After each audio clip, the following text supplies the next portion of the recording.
میں آج جس بات کو لے کر آپ کے سامنے حاضر ہوں وہ یہ ہے کہ دین کی بنیادیں اتنی ہلکی نہیں ہیں جس طرح سے آج اس کو سمجھا جا رہا ہے۔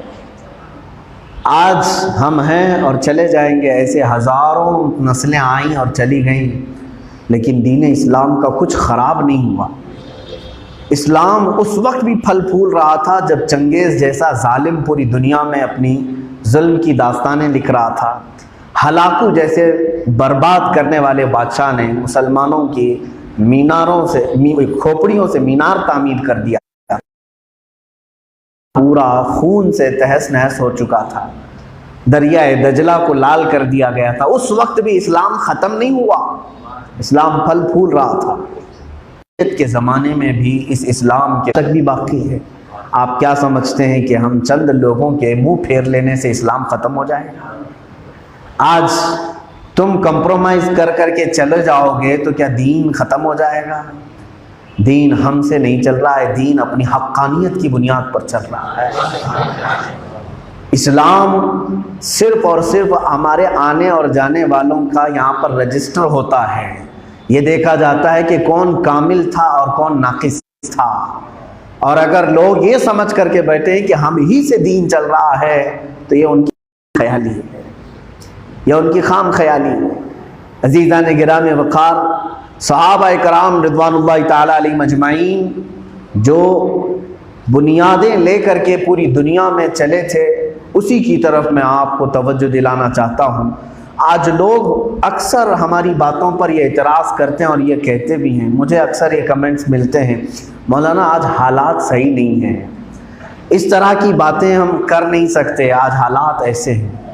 میرے عزیزو، آج تو حالات بہت اچھے ہیں، ہمارے بہت اچھے ہیں۔ کیا کبھی مکہ کے حالات معلوم ہوئے تھے تمہیں؟ صحابہ کرام کے ساتھ کیا حالات تھے اس وقت؟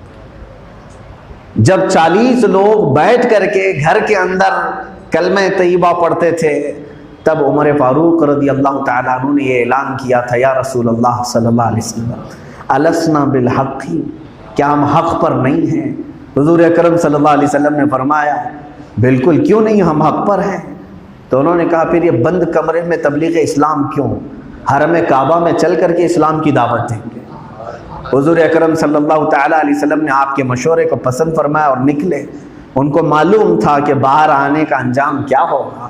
پہلا دن تھا جب 40 لوگ حرم کعبہ میں آئے اور علل اعلان سب سے پہلا خطبہ جو دیا سیدنا ابو بکر صدیق رضی اللہ تعالیٰ عنہ، پورا ہجوم حملہ کیا۔ قریش جو اس وقت موجود تھے سارے لوگوں نے حملہ کیا، کسی کو نہیں چھوڑا، حتیٰ کہ نبی کونین صلی اللہ علیہ وسلم پر بھی انہوں نے دست درازیاں کی ہیں، زد و کوب کیا ہے۔ حضرت ابو بکر صدیق رضی اللہ تعالیٰ عنہ کو اتنا مارا گیا تھا کہ آپ کا چہرہ سوج کر کے آپ کی آنکھیں اندر جا چکی تھی، آنکھیں نظر نہیں آ رہی تھیں، انہیں انجام معلوم تھا۔ کیا آپ یہی کہیں گے حالات اس وقت بہت اچھے تھے؟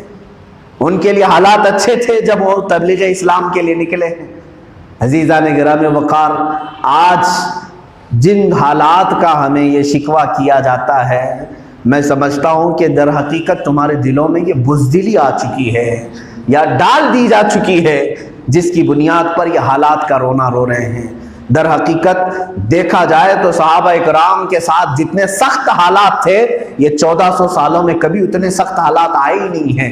حضور اکرم صلی اللہ تعالیٰ علیہ وسلم نے ایک صحابی کو بلایا، حضرت مصعب بن عمیر رضی اللہ تعالیٰ عنہ، فرمایا میں ایک چٹھی لکھتا ہوں فلاں بادشاہ کے پاس، جاؤ گے؟ انہوں نے کہا یا رسول اللہ صلی اللہ علیہ وسلم، اسلام حق ہے اور حق کی دعوت دینے کے لیے بادشاہ تک بھی پہنچوں گا، جاؤں گا۔